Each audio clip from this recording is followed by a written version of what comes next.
The first time I saw you're able to craft your very own plate armor in a zombie apocalypse game taking place in 1993, I didn't really know what to think. The idea on one hand seemed really awesome, but then again, when you think of it, who would actually do that? Who would craft their own plate armor? It makes no sense. So I decided to do it and put the armor and crafted weapons into a real test. So in today's episode of the Masterclass, we are going medieval.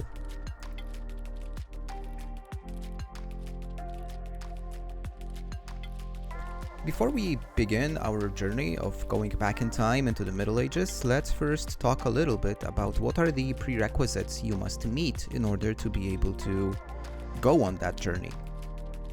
You see, getting to a point when you're physically able to craft your own armor is on its own a painful and long process. And it will include mastering several different crafting techniques, which are all essential for the ability to make your own armor. Good for you, every single prerequisite skill has already been covered as part of the Masterclass series, and those skills are tailoring, which your baseline skill requirement is level 4. It's welding, where you'll need to hit level 5 to be able to make decent weapons like swords. And of course, metalworking. Metalworking, which is absolutely essential because it's using metalworking techniques and metalworking workstations where you will be making those plate armors and forging your blades or axe heads or whatever is your weapon of choice. Now, your primary building block of every single plate armor that you would be crafting in game is an item called small armor plate. And these are made by processing small steel sheets inside your forge using a set of different tools. You can see them on the screen now. Every single unit of plate armor will be consuming a certain amount of small armor plates, depending on the item you are actually making. And small armor plates are the main building block of every single plate armor item you're crafting, but they are not the only things you will need. You will also need stuff like leather strips, threads, belt buckles. All of that put together only allows you to craft a wearable set of armor. And I think it's also worth mentioning that metal armors, they have two different types. You can consider them two different levels of advancement. There is your basic metal armor and there is your articulated armor. Now the base armor unlocks at metalworking level 4, while the articulated one opens up at level 8.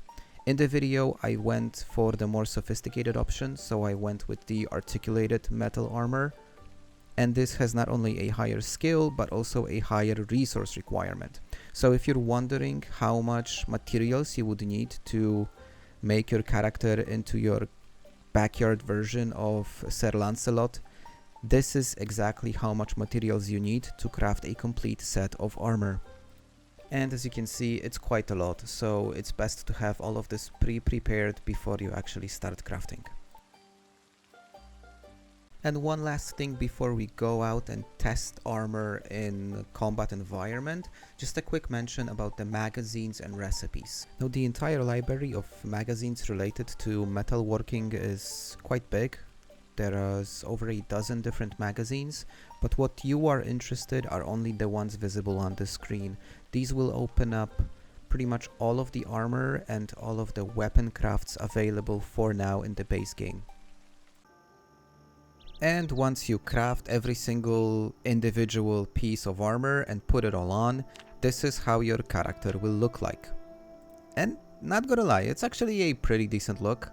When you check the stats for protection, you can also see that this has just insane amounts of protection, which we will test its efficiency against zombies in a moment, but just to give you guys a bit of a feeling, that's how it looks. And as you can see, the armor does increase the level of discomfort of your character, and also it does weigh a lot, but in fact the discomfort is much higher than the impact of weight, though still while wearing the armor you get a feeling that your character is not let's say, fully agile, and this will be also visible when we enter combat. And what was the idea behind the test? Well, since I cleared pretty much most of Riverside, I figured I gotta go somewhere where I will be able to meet large groups of zombies. So I decided to check out this country club, which is just south of Riverside, because I've never been there, and I'm pretty sure it's gonna be crawling with zombies, so let's go there. And the only thing that I've missed for full medieval immersion was riding a horse to battle instead of this M998. Especially that I was carrying a spear, so I could imagine myself like a full-on medieval knight charging at the enemy. Maybe someday, who knows. Modders, this is a call to action. I eventually got to the country club as expected. There was a lot of test subjects to test our outfits and weapons, so let's see how it went.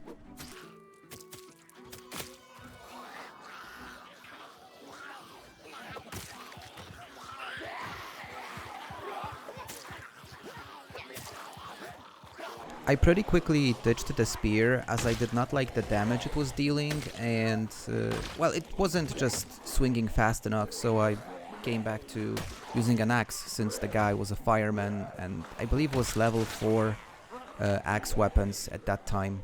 And this was the first time that a zombie actually tried to score a bite on me. No damage at all. I managed to dodge that and continue fighting.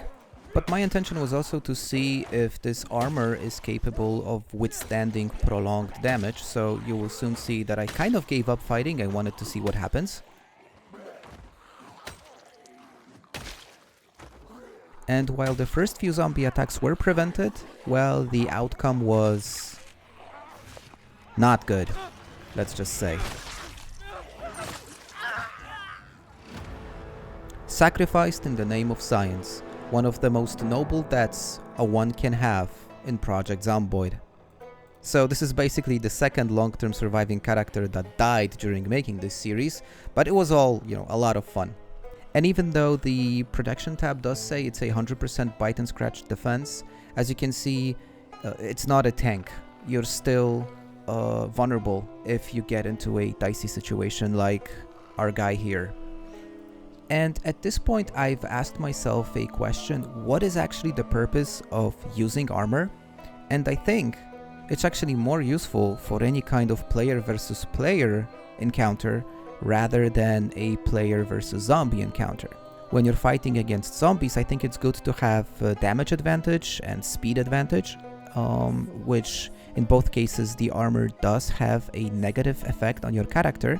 So I decided to create a new character and do some more testing, this time without the armor, but with better weapons and with better weapon skills.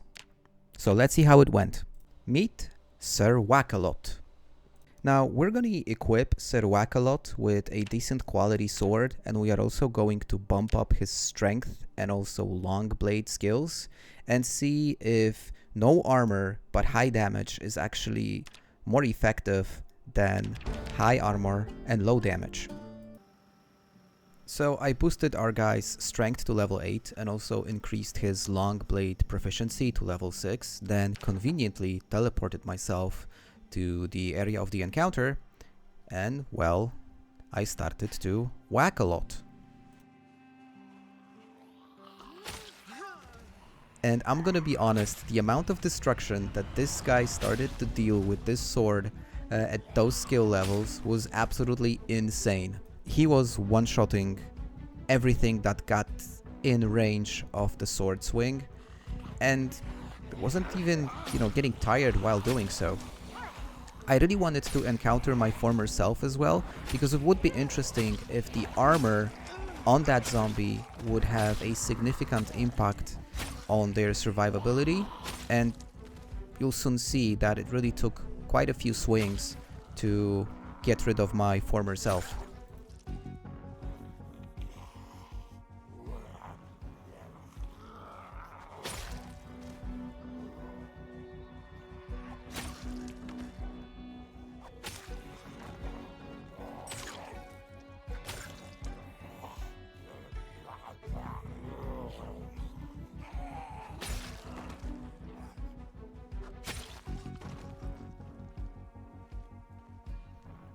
And as you can see, most of the zombies were dying from a single hit, but our former self wearing a full plate armor required a total of 4 hits to be finally taken down.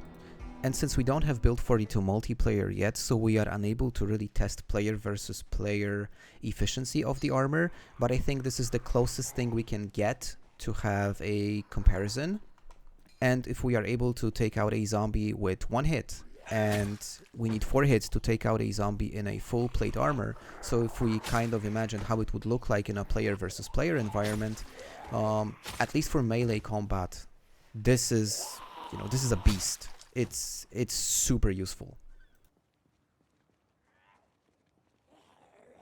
So I've put on the armor and I wanted to do a bit more testing with the sword and the skill set, and you can immediately see that the swing speed of the sword does drop off to some extent.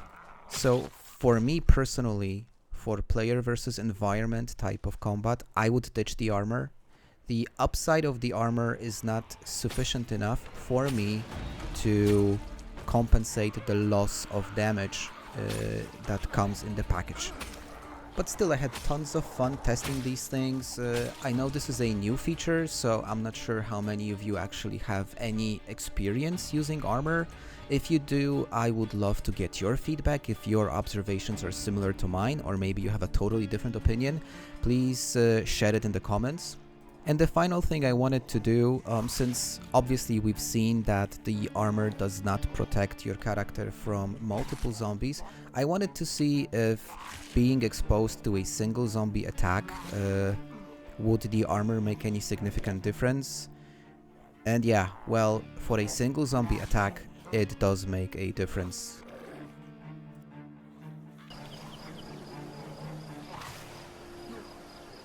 I obviously eventually got bored of this and decided to put that little zombie out of its misery. But yeah, a single zombie was not able to penetrate the armor at all. So maybe that's the direction. But guys, like realistically, it's really hard to have problems fighting a single zombie even if you're butt naked and without a single weapon. So again, when we're talking about armor, I think player versus player applications make a lot of sense. Player versus environment applications, not sure about this. And before we close off today's video, I just wanted to mention that I just recently started live streaming Project Zomboid on YouTube and Twitch. Actually, I just had my first live stream yesterday, and not gonna lie, it was a bit shaky, just as we all are a bit shaky when we start playing Project Zomboid, but we're getting better at the game, and I'm gonna be getting better at live streaming as well. So if you are interested and want to follow the stream schedule or just hang out with other Project Zomboid fans, hop onto my Discord community, you'll find everything there. Thank you for all the support you guys are showing me under my videos, I really appreciate this. And if you're not yet subscribed to the channel but you like the videos, I invite you to click that red button. We are slowly getting to 8,000, which is absolutely amazing. But for today, that's all. As always, I'm Gertrix. Cheers, guys.